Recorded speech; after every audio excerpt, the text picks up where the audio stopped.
आइए बात करते हैं आज जो है किस विषय पे बात होगी। बल्कि अरुण मलिक जी ने मोबाइल खोल लिया है, मोबाइल में क्या दिखाने वाले हैं, तो आइए बात करते हैं अरुण मलिक जी से। अरुण मलिक जी, हाँ जी, आज क्या दिखाने वाले हैं कि मोबाइल आप दिखा रहे हैं? देखिए सबसे पहले तो मेरे साथ मेरे साथी हैं कुलदीप यादव जी, जो उत्तर प्रदेश के सचिव हैं कांग्रेस पार्टी के। मेरे साथ हम दिखाना चाहते हैं कि ये प्लेन जो 8,000 करोड़ रुपए का जो प्लेन है मोदी जी के पास, मैंने उसको नाम दिया है झोला छाप प्लेन। अच्छा, उसका नाम दिया मैंने झोला छाप प्लेन। और उसमें घोटाले, नोटबंदी, जीएसटी और राफेल के, समझिए 3 सबसे बड़े देश के घोटाले हुए हैं। और ये प्लेन मैं आपको दिखा रहा हूँ, झोला छाप प्लेन, ये 8,000 करोड़ रुपए का प्लेन है। 8,000 करोड़ रुपए का प्लेन है, वो हम आपको दिखाना चाहेंगे। अरुण मलिक जी, इसको जरा हमारे कैमरामैन आप दिखाओ जरा। एक मिनट, आप देख सकते हैं। एक मैं भी आपको दिखा रहा हूँ, 1 सेकंड रुकिए, आपको दिखाते हैं।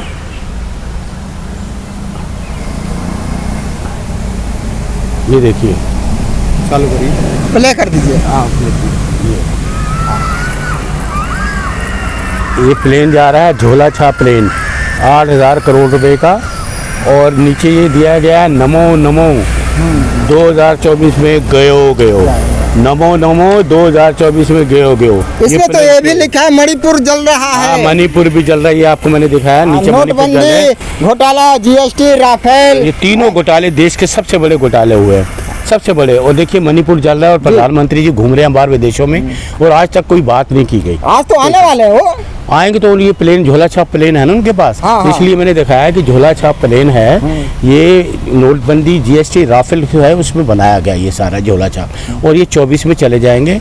नमो नमो 2024 में गयो, और राहुल गांधी जी प्रधानमंत्री बनेंगे। सर क्या बात करते हैं, प्रधानमंत्री जो देश में विकास कर रहे हैं, और आप लोग बताइए। आप देखिए, आपको ये विकास हो रहा है, ये देख रहे हो मणिपुर, देख रहे जल रहा मणिपुर, देख रहे हो, देख रहे हो, ये तो प्लेन है। वही नीचे देख रहे हो मणिपुर जल रहा है, और प्लेन 8,000 करोड़ रुपए का प्लेन। तो क्या लगता है 2024 में विदाई होगी उनकी? बिल्कुल पक्का है। ये दिखा रहे हैं पीछे झोला भी जा रहा है, झोले की तलाशी लेंगे हम। सर दिखता कुछ और है, दिखाया जाता कुछ और है। सर मैं तो सच दिखा रहा हूँ, ये झूठ तो नहीं है। नोटबंदी क्या नहीं हुई, जीएसटी घोटाला नहीं हुआ क्या, आपका ये राफेल घोटाला नहीं है क्या? ये तीनों ही घोटाले हैं, बहुत बड़े घोटाले हैं। बाकी कितने ना जाने कितने घोटाले हैं। घोटालों से भरी हुई ये सरकार है, घोटालों से ज़्यादा इन्होंने कुछ नहीं करा इस 9 साल में, सिर्फ घोटाले ही घोटाले। 9 साल बेमिसाल। ऐसा है, आपको शोभा नहीं देता ये कहते हुए बेमिसाल।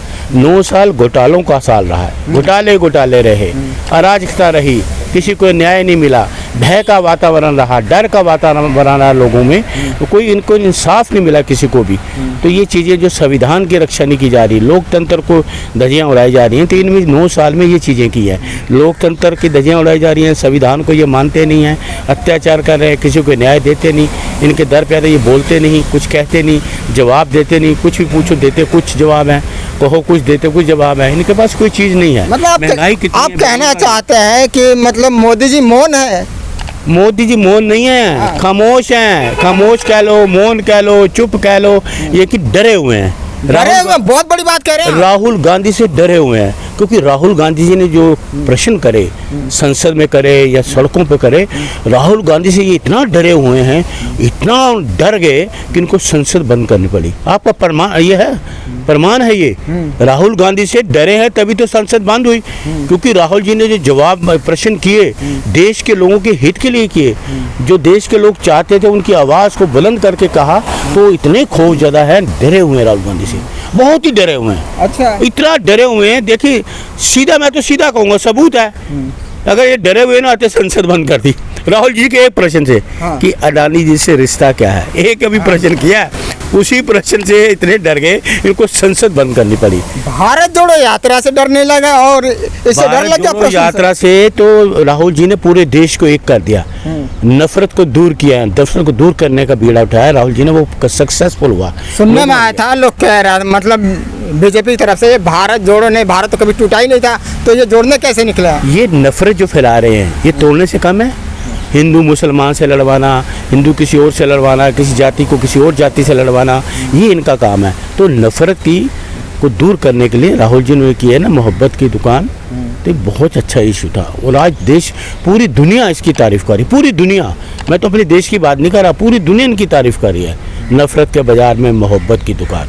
अभी मैं आपको नॉलेज शायद आपको हो, अभी प्रधानमंत्री जी अमेरिका गए थे, तो ये जब मतलब वहाँ उतरे तो कुछ गाड़ियाँ मतलब अमेरिका में चल रही थी, पूर्व सैनिकों का भी उसमें फ़ोटो था और ये भारत जोड़ो का भी फ़ोटो दिखाया जा रहा था। क्या कहना चाहते हैं इसके ऊपर, क्या कुछ बताएंगे? देखिए वहाँ देखा वैन चल रही थी, उन्होंने यही कहा कि संविधान के धज्जियाँ उड़ाए जा रहे हैं, न्याय नहीं मिलता, पहलवानों को न्याय नहीं मिल रहा, और कितनी बड़ी उन्होंने उपाधि दी है। हमारा तो सर जो है ना शर्म से झुक जाता है। उससे पहले भी कई लोग गए, नेहरू जी के कैसे वेलकम होता था, नेहरू जी को वेलकम करने प्लेन में लेने गए वहाँ के राष्ट्रपति।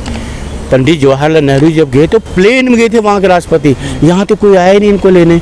हमारे जो दूतावास के लोग थे वही आए, उन्होंने इनका वेलकम किया, वहाँ का कोई भी नहीं आया। और देखिए कितनी बड़ी उपाधि उन्होंने दी। हमारा सर जो है शर्म से झुक जाता है। Prime minister of India, prime minister of India, यार क्या उपाधि लेके आ रहे हो आप, ये क्या नाम लेके आ रहे हो देश में? बाइडेन भी नाराज है क्या? क्योंकि वो हमें पता नहीं नाराज है या नहीं है, लेकिन ये कितनी बड़ी उपाधि है। हमें सर जो है हमारा शर्म से झुक रहा है। प्राइम मिनिस्टर ऑफ इंडिया, यार ये क्या शब्द है, क्या चीज है ये? मोदी जी ट्रम्प का साथ दिए थे जब वहाँ चुनाव हो रहा था, आपने देखा था। ट्रम्प जी हार गए, जहाँ जहाँ इनके कदम पड़े उनका पूरा साथ दिया था। देखिए जहाँ भी इनके कदम पड़ेंगे वहाँ विनाश ही होगा। अच्छा, वहाँ विकास नहीं होगा, विनाश ही होगा। ट्रम्प भी चले गए, और जहाँ जहाँ देखिए अभी आपने देखा, मैं आप धार्मिक चीज़ों में जाना नहीं चाहता, लोगों को पता है सारा, ठीक है। जहाँ भी जाते हैं विनाश है इनका, ये कुछ नहीं कर पाएंगे, डेवलपमेंट कर ही नहीं सकते, क्योंकि इनके बस की बात नहीं, ना इनके पास वो योग्यता है, ना इनके पास कोई प्लान है, ये कुछ नहीं कर पाएंगे। सिर्फ हिंदू मुसलमान, हिंदू मुसलमान, हिंदू मुसलमान, हिंदू मुसलमान,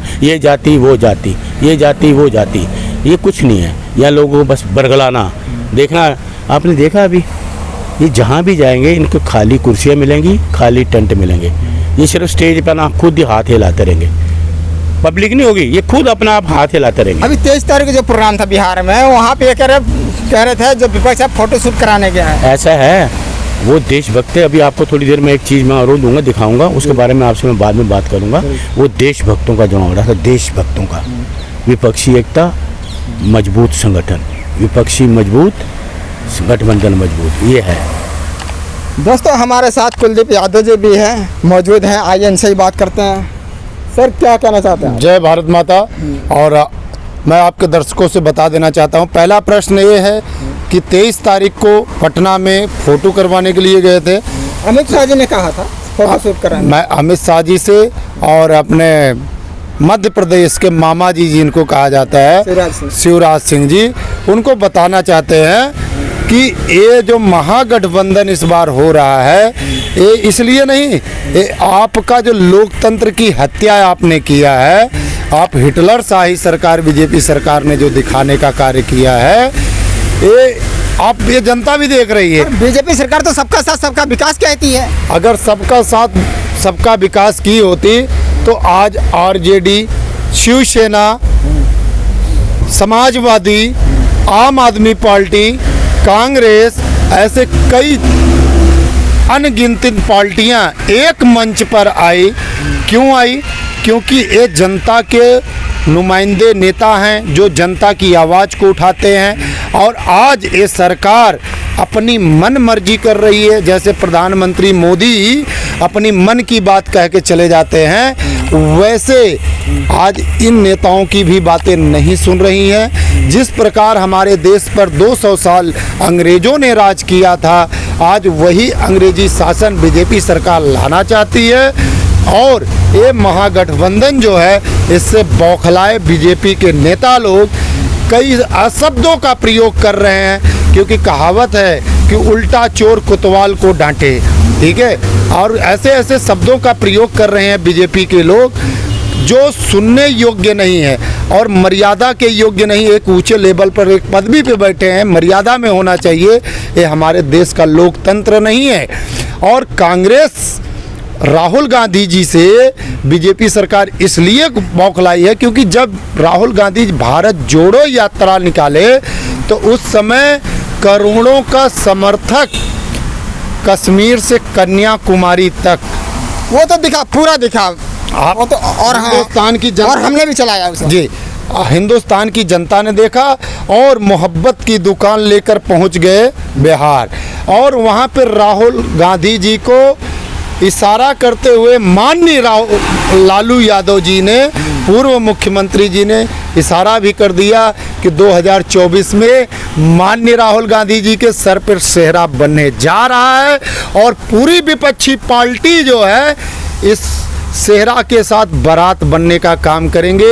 एक इशारा कर दिए हैं। इशारा कर दिया। अरुण मलिक जी, राहुल गांधी प्रधानमंत्री बनेंगे 2024 में, आप क्या कहना चाहते हैं? 100%। अच्छा। 100% देश में खुशहाली होगी, नई रोशनी होगी, बेरोजगार युवकों को रोजगार मिलेगा। फिर से वही जैसे नेहरू जी ने पंचवर्षीय योजना लाई थी, कई फैक्ट्री बनाई, आज सारी नेहरू जी की देन है। वही राहुल जी करेंगे, वही राहुल जी करेंगे। राहुल जी 100% प्रधानमंत्री बनेंगे। ये विक्ट्री का निशान है मेरा, राहुल जी प्रधानमंत्री बनेंगे 100%। 100% राहुल जी प्रधानमंत्री बनेंगे। आप देखिए, हम आपको बता देना चाहते हैं, मलिक साहब जी ने बताया है कि 2024 में माननीय राहुल गांधी जी प्रधानमंत्री बनने जा रहे हैं और सभी विपक्षी पार्टियों का भी इशारा हो गया है और मोहब्बत की दुकान जो है अब रंग लाने का काम कर रही है। और हमारे माननीय राहुल गांधी जी बोल रहे हैं, डरो मत, डरो मत, डरो मत, मोहब्बत की दुकान है, डरो मत। 2024 बहुत जल्द आने वाला है। दोस्तों, आपको क्या लगता है? वीडियो को ज़्यादा से ज़्यादा शेयर करिए और देखते रहिए D7 तक। अबरार अंसारी साथ D7 तक, दिल्ली।